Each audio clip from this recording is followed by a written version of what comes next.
растаҳои зардолӯи қоқфурӯшӣ дар аксари бозорҳои тоҷикистон имсол гарм аст. тоҷирон бар рағми таи 3 соли охири гаронии нархи он имсол даҳчанд зардолӯро харидорӣ мекунанд. зеро нархи имсолаш то 10 баробар арзон шудааст.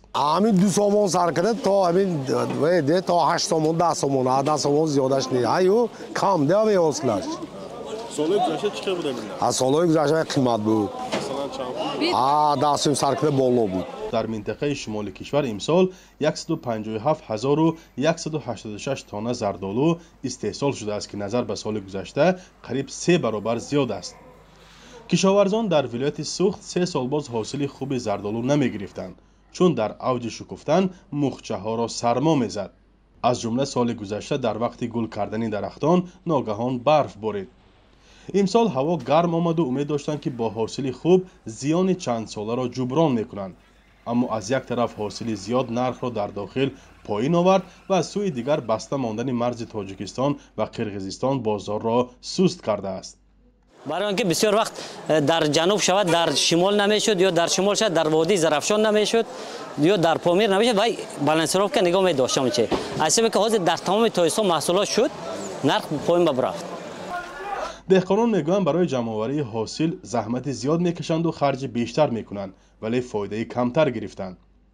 мавлуда ғанӣ ва бо аҳли хонаводааш деҳқонӣ мекунад ва ҳамасола аз фоидаи зардолуву дигар навъи мевагиҳо рӯзгорашро таъмин месозад. вале имсол ба сабаби пастии нархҳо маҷбур дар тирамоҳу зимистон ҳам ба корҳои иловагӣ машғул мешавад. мӯл набоштага якун мӯл намемонаду кам кам ҳай худоға шукр ҳазор шукр аминаш бея зиндагӣ гузашта истодааст. онҳое ки хушконидану фурӯши зардолу сарчашмаи асосии даромадашон аст, ноумед нашуда интизори беҳбудӣ дар бозоранд. тоҷирону деҳқонон шитоб намекунанд, ки тамоми ҳосилашонро бо нархи арзон фурӯшанд. умед доранд, ки нарх ҳатман боло меравад. зарар накунам гуфта маҳсулота 1 сол 2 сол нигоҳ медорад, баъд мефурӯшад, барои он ки ягон вақт зарар ба кор намекунед ку.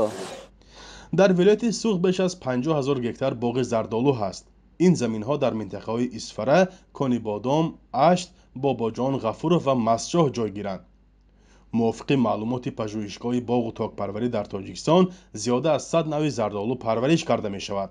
аммо дар кишвар асосан парвариши наздик ба 20 навъ ба роҳ монда шудааст. тақрибан 10 навъ ба миқдори зиёд содирот мешавад, зеро ин навъҳо ба меъёрҳои байналмилалӣ бештар ҷавобгӯ мебошанд.